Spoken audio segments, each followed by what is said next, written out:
नमस्कार, हरियाणा की खास खबरों में आपका बहुत स्वागत है। आपके साथ में हूं दिव्या। शुरुआत करते हैं प्रदेश की बड़ी खबरों की, जहां पर हिसार में बीजेपी के चुनावी रैली हुई।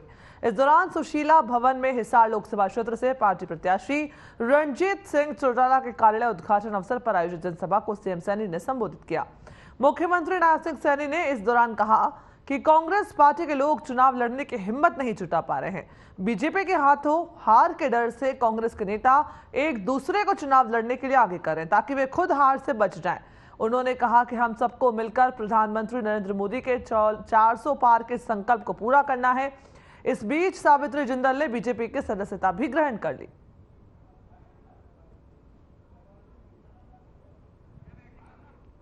एक खबर जहां पर देख सकते हैं सावित्री जिंदल को मुख्यमंत्री नायब सिंह सैनी ने पताका पहनाकर भारतीय जनता पार्टी की सदस्यता ग्रहण करवाई है। कांग्रेस की बड़ी नेत्री के रूप में, साथ ही देश की सबसे अमीर महिला के रूप में सावित्री जिंदल जानी जाती हैं। ऐसे में उन्होंने अब कांग्रेस पार्टी का हाथ छोड़ करके भारतीय जनता पार्टी का दामन थाम लिया है। हिसार में बीजेपी के चुनावी कार्यालय का उद्घाटन हुआ। विपक्ष पर जमकर हमला बोला गया। पूर्व मुख्यमंत्री भी मनोहर लाल मौजूद है, जिन्होंने भी सावित्री जिंदल का स्वागत किया। देख सकते हैं कई कार्यकर्ताओं को भारतीय जनता पार्टी की सदस्यता दिलाई गई है। ये तस्वीरें जहां पर हिसार में बीजेपी के चुनावी रैली का आयोजन हुआ और मुख्यमंत्री नायब सिंह सैनी ने जिंदल को पार्टी की सदस्यता ग्रहण करवाई है। ये तस्वीरें आप देख सकते हैं जहां पर हिसार में पूरा कार्यक्रम आयोजित हुआ। बीजेपी के चुनावी कार्यालय का उद्घाटन भी हुआ और हिसार में चुनावी जनसभा को भी सीएम नायब सिंह सैनी ने संबोधित किया।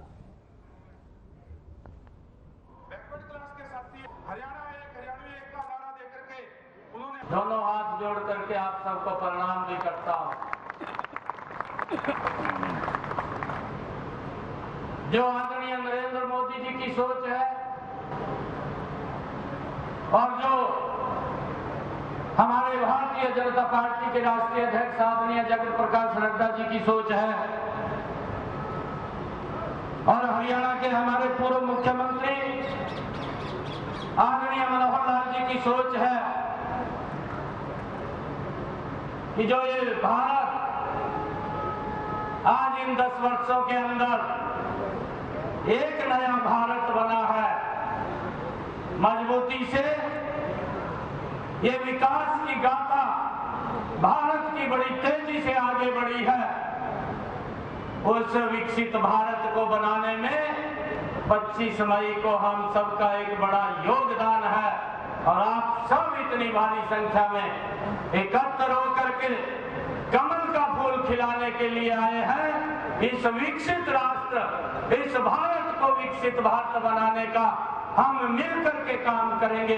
इसके लिए मैं आप सबका दिल से बहुत बहुत धन्यवाद और स्वागत करता हूं। चौधरी रणजीत सिंह जी हमारी कैबिनेट के अंदर ये भी मंत्री रहे और ऊर्जा के अंदर अच्छा काम इन्होंने किया है और अब इनका लाभ हिसार के अंदर, हिसार और विकास की ऊंचाइयों को छुए, उसको हम यहां से कमल का फूल खिला करके नरेंद्र मोदी जी के पास भेजने का काम करेंगे। भाई मुझे खुशी है इस बात की कि इन 10 वर्षों में एक योजनाबद्ध तरीके से भारत के 140 करोड़ लोगों तक लाभ। हरियाणा में सरकार थी चौधरी बंसीलाल जी की और वो उस समय मंत्री थे, सांसद भी रहे, शायद कुरुक्षेत्र से सांसद थे और उसी परिवार का एक समग्र रोहतक में भी है। हमारे मनमोहन जी मंच पर बैठे हैं, चले गए हैं। मनमोहन जी गैर रहे हैं वहां अभी तक। इन दोनों श्रम परिवारों का शेख सिंह जी और शेखों की जिंदल जी एक बहुत बड़ा परिवार का ये भाग हिस्सा वो लगातार रहे हैं। 2 दिन पहले जैसे मैंने चौधरी रणजीत सिंह जी का बताया, उसी दिन एक परिवार का सदस्य जो अपनी एक विशेष भूमिका में देश में अपना नाम रखता है। इस परिवार का ये एक सदस्य पहले भी सांसद रहे 10 साल तक क्षेत्र से, भाई नवीन जिंदल, उन्होंने भी और पार्टी ज्वाइन की। संत की तरह जीवन जीने वाले आदरणीय मनोहर लाल जी ने पूरे हरियाणा में विकास की गंगा बहाई। आपके कार्यकाल में हिसार का भी खूब विकास हुआ। आपने लोगों की सुविधाओं के लिए जिस गति से निर्णय लिए, हम पूरे दिल से उसकी सराहना करते हैं।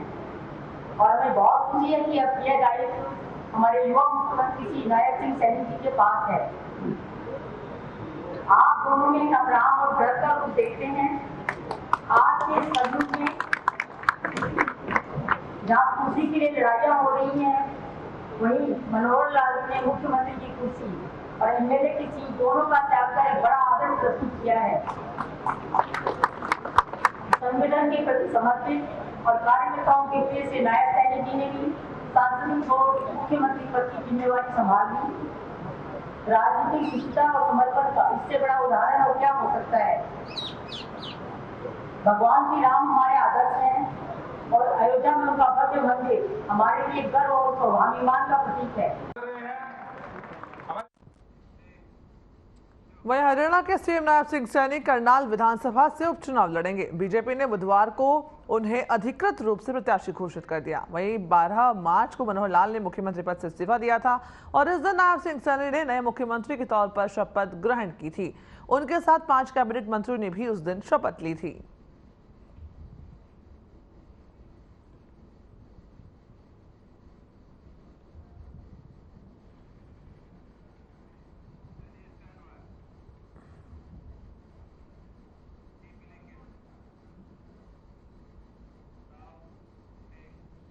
वहीं रोहतक से बीजेपी प्रत्याशी और सांसद डॉक्टर अरविंद शर्मा ने इसी सीट पर राज्यसभा सांसद दीपेंद्र हुड्डा के मुकाबले चुनाव लड़ने पर अपनी टिप्पणी दी।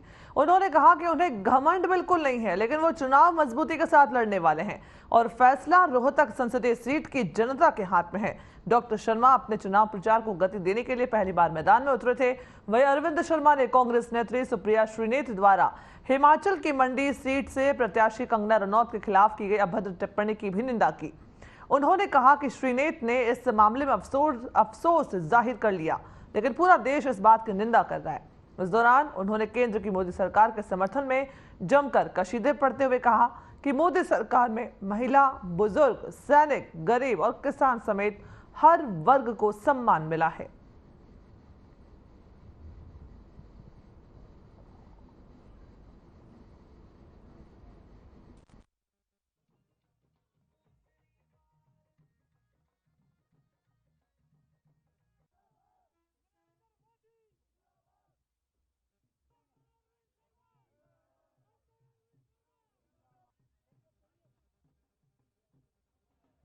देखिए, ऐसा है, टिकट मिलने के बाद माननीय प्रधानमंत्री मोदी जी, नड्डा साहब, अमित शाह जी, खट्टर साहब, नायब सैनी जी का धन्यवाद करने के लिए सारे साथी, जनता का प्यार, जनता का विश्वास, और उस विश्वास को हम और ज़्यादा मजबूत करने के लिए लोगों से मिल रहे हैं, लोगों से पूछ भी रहे हैं।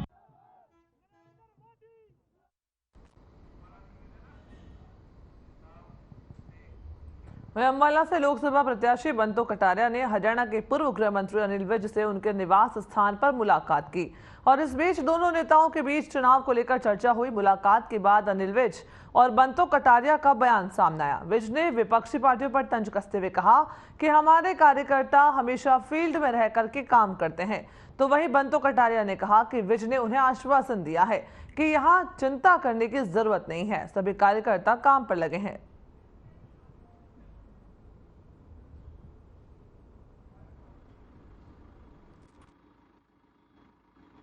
हमारी पार्टी हमेशा हर चुनाव के लिए तैयार रहती है। ये एग्जाम वहीं लोकसभा चुनाव को लेकर सभी राजनीतिक पार्टियां अपनी तैयारी पूरी करने में जुट गई हैं। रैलियां और सभाओं का दौर शुरू हो चुका है और इसी कड़ी में कुरुक्षेत्र लोकसभा से इंडियन नेशनल लोकदल के प्रत्याशी अभय सिंह चौटाला ने कार्यकर्ताओं के साथ बैठक की। बैठक के बाद पत्रकारों से बातचीत करते हुए अभय सिंह चौटाला ने कहा कि जिस प्रकार से उन्हें जनता का समर्थन मिल रहा है, उससे ये निश्चित है कि इस बार इंडियन नेशनल लोकदल की जीत होगी। उन्होंने बीजेपी और आम आदमी पार्टी पर तंज कसते हुए कहा कि जनता इस बार 400 पार का नारा देने वाले और SYL का विरोध करने वालों को सबक सिखाने का काम करेगी।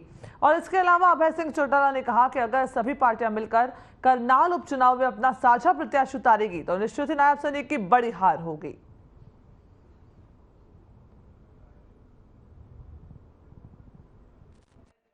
आपने कुरुक्षेत्र थाने से उसको बंद कराने अगर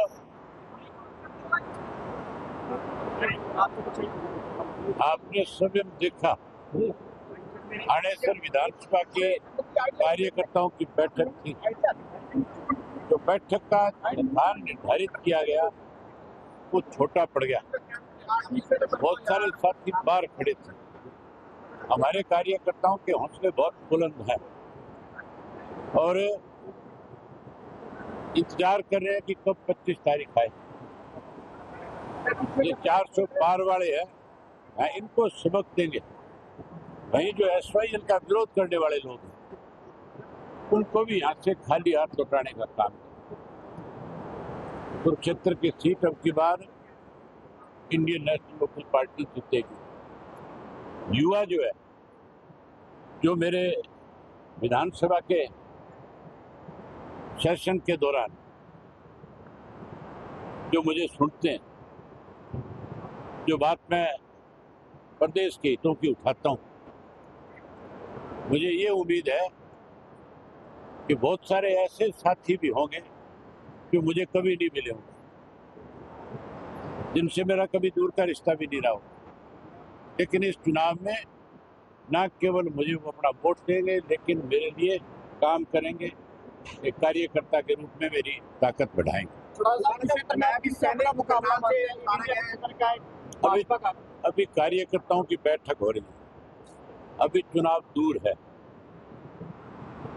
मैं तो एक बात कह सकता हूँ कि हमारे जो कार्यकर्ता हैं वो इस चुनाव के अंदर जहाँ बीजेपी की कांग्रेस की पोल खोलेंगे, वहीं हमने आगे क्या करना है उसके बारे में लोगों को बताएंगे, लोगों का दिल जीतने का काम करेंगे। भाजपा ने नायब सैनिक को कल दाव खेला है, कल आपके अच्छा विपक्ष का एक साझा उम्मीदवार होगा तो नायब हार जाएगा।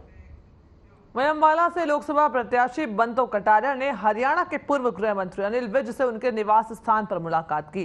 इस बीच दोनों नेताओं के बीच चुनाव को लेकर चर्चा हुई। मुलाकात के बाद अनिल विज और बंतो कटारिया का बयान सामने आया। विज ने विपक्षी पार्टियों पर तंज कसते हुए कहा कि हमारे कार्यकर्ता हमेशा फील्ड में रहकर काम करते हैं, तो वहीं बंतो कटारिया ने कहा कि विज ने उन्हें आश्वासन दिया है कि यहां चिंता करने की जरूरत नहीं, सभी कार्यकर्ता काम पर लगे हुए हैं।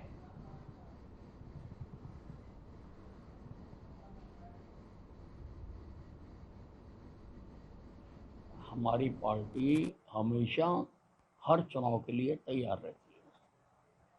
ये एग्जाम वाले दिन और रात बैठ के तो उनको पढ़ना पड़ता है जो सारा साल ना पढ़े हों। हमारे कार्यकर्ताओं को तो सारा साल गतिविधियों में शामिल रखा जाता है। हमारे कार्यकर्ता कभी बैरकों में नहीं जाते, हमेशा फील्ड में रहते हैं। तो हमारा तो पूरा सिस्टम बना हुआ, पूरा सेटअप बना हुआ और बड़े आराम से लड़ेंगे चुनाव। तो अभी अम्बाला कैंट की मंडलों की बैठक के लिए हम उनसे मिले तो उन्होंने कहा जल्दी ही हम शुरू करवाएंगे, यहाँ की चिंता मत करो, मेरे पे छोड़ दो, यहाँ के सारे कार्यकर्ता काम पे लगे हैं। हमने तीनों जिले कवर कर लिए हैं। अपने लोकसभा का कार्यालय अम्बाला में खुला है, तो सबसे पहले उम्मीदवार घोषित होने के बाद अम्बाला सिटी आए थे तो वहाँ के कार्यकर्ताओं ने स्वागत किया। फिर हम 9 के 9 कार्यालय में जा चुके हैं। अभी अम्बाला कैंट का 8 कार्यालयों में जा चुके हैं, अम्बाला कैंट के कार्यालय में नहीं गए। तो वही हम 3 बार ये वी साहब जी के पास आ चुके हैं, पर उन्होंने कहा कि अभी थोड़ा। वहीं पूर्व उप मुख्यमंत्री दुष्यंत चौटाला का बयान सामने आया है। उन्होंने अपने बयान में कहा कि जननायक जनता पार्टी सभी 10 लोकसभा सीटों पर अपने उम्मीदवार उतारेगी। उन्होंने आगे कहा कि पार्टी जल्द ही अपने उम्मीदवारों की घोषणा भी कर देगी। इस दौरान उन्होंने दुष्यंत चौटाला ने कांग्रेस पर भी जमकर निशाना साधा। उन्होंने निशाना साधते हुए कहा कि कांग्रेस के दिग्गज डरे हुए हैं, कांग्रेस का ये आखिरी चुनाव है। उन्होंने कहा कि हरियाणा के लीडर ऑफ ऑपोजिशन का चुनाव नहीं लड़ने का ऐलान ये दर्शाता है कि उनके मन में डर बरकरार है।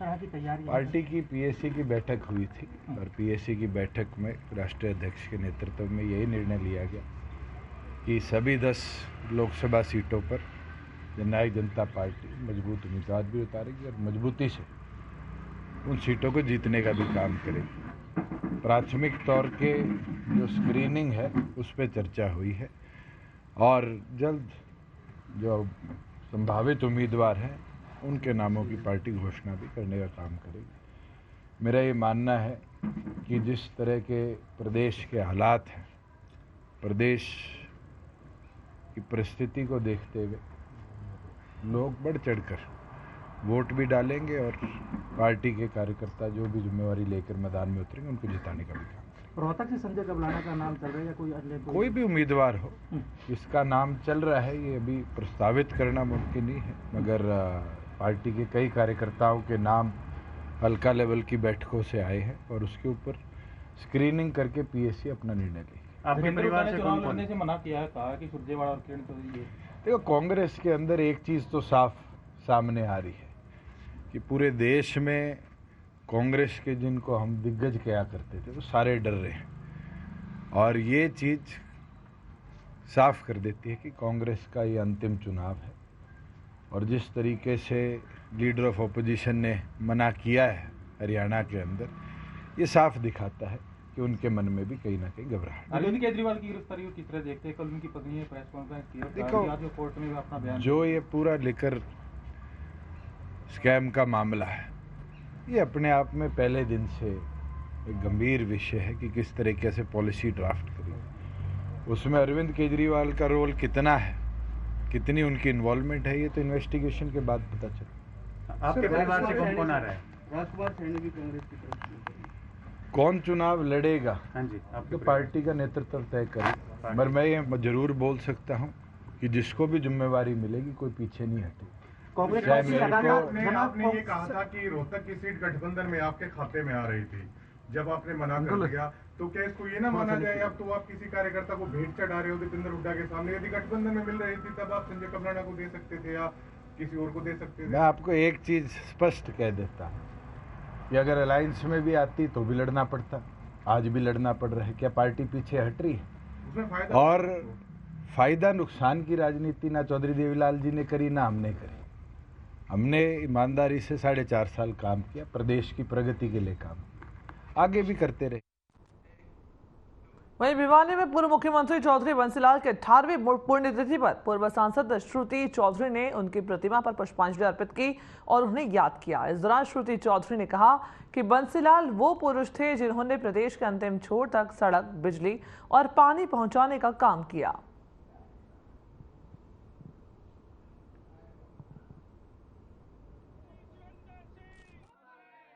इससे शर्मनाक बात हमारे लोकतंत्र के लिए नहीं हो सकती और ना केवल देश देख रहा है, तमाम दुनिया देख रही है। जर्मनी ने बोला, अब यूएस, अमेरिका ने भी बोला 2 बारी। उन्होंने कहा कि उम्मीद है हमको भारत सरकार से कि चीफ मिनिस्टर के साथ न्याय हो और पूरा उनके साथ जो कॉन्स्टिट्यूशनली उनके साथ सही व्यवहार हुआ जाए। तो ये बहुत खतरे की घंटी से भी हम। खबर चंडीगढ़ से है, जहां निर्वाचन आयोग ने चुनाव को लेकर निर्देश जारी कर दिए हैं, जिसमें उन्होंने स्टेशन के बाहर टोल फ्री नंबर 1950 सीईओ और डीईओ कार्यालय के टेलीफोन नंबर लगाए जाने के निर्देश दिए हैं। बता दें ताकि मतदाताओं को किसी भी प्रकार की समस्याएं न आए। अगर किसी भी प्रकार की समस्याएं आती हैं तो वो तुरंत उसकी सूचना प्रशासन को दे सके। उन्होंने सभी जिला निर्वाचन अधिकारियों को भी दिशा निर्देश दिए कि सभी पोलिंग स्टेशनों पर सेल्फी पॉइंट तैयार किए जाएं। इसके अलावा युवा मतदाताओं को मतदान करने के लिए अधिक से अधिक प्रेरित किया जाए और इसके साथ ही मतदान करने के बाद QR कोड को स्कैन करके फोटो अपलोड करने के लिए भी प्रेरित करें। उन्होंने निर्देश देते हुए कहा कि मतदान प्रतिशत बढ़ाने के लिए मतदाताओं को अधिक जागरूक करने के लिए ईसीआई और हरियाणा निर्वाचन कार्यालय द्वारा तैयार की गई वीडियो को स्थानीय केबल टीवी नेटवर्क के माध्यम से दिखाया जाए और ऑडियो को एफएम के माध्यम से प्रसारित किया जाए।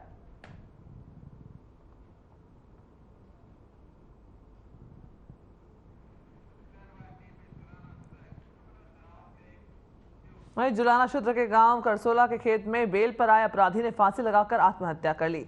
जानकारी के मुताबिक पुलिस को सूचना मिली थी कि करसोला गांव में नहर के पास एक व्यक्ति ने फांसी लगा ली है। सूचना मिलते ही पुलिस मौके पर पहुंची तो पता चला कि उसका नाम विजय है, जो कि करसोला गांव का रहने वाला है। बेल पर था, वो बेल पर बाहर था जेल से और उसका कल कोर्ट में वारंट भी परिवार के लोगों से पता चला कि कोर्ट में जाने की कहकर गया था, लेकिन उसने कोर्ट में जाने की बजाय खेत में नहर के पास पेड़ पर फांसी लगा करके आत्महत्या कर ली। उसके पास एक सुसाइड नोट भी मिला जिसमें 3-4 व्यक्तियों के नाम लिखे थे। उनके खिलाफ मामला दर्ज कर पुलिस आगे की जांच कर रही है।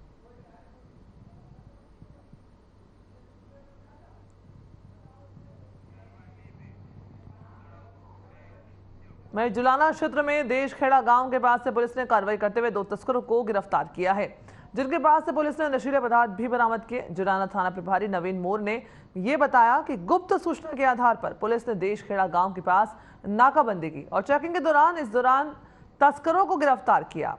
बरामद हुए पदार्थ की कीमत है वो तकरीबन 4 लाख रुपए बताई जा रही है। वहीं पुलिस आगे की पूछताछ कर रही है।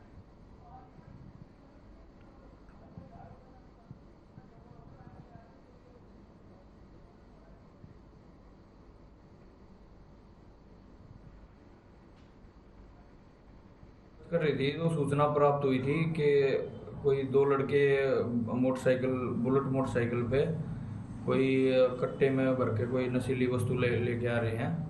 तो तुरंत सूचना पे ही हमारी टीम ने जाके नाकाबंदी करी और दोनों लड़कों को पकड़ लिया और उसके बाद ड्यूटी मजिस्ट्रेट तैनात करके और वहाँ पे ड्यूटी मजिस्ट्रेट के सामने ही उनका कट्टों को खोल के जिसमें अंदर लगभग 5-5 केजी के पैकेट मिले और जिनको ड्यूटी मजिस्ट्रेट के सामने चेक किया गया।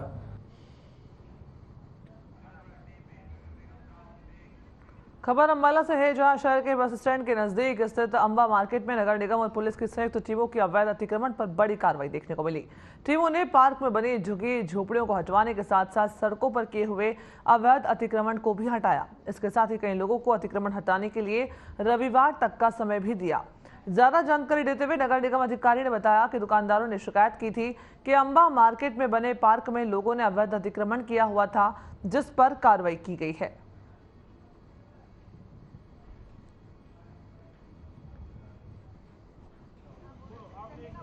हमारे पास एक शिकायत प्राप्त हुई थी जिसमें बताया गया था कि पार्क के ऊपर कुछ लोग नाजायज तरीके से कब्जा करने की कोशिश कर रहे हैं। तो यहाँ पे हमने पुलिस की सहायता लेते हुए यहाँ पे देखा तो यहाँ पे झुग्गी झोपड़ियाँ लोगों ने बना ली है और पार्क में यानी कि कब्जा करने की कोशिश कर रहे थे।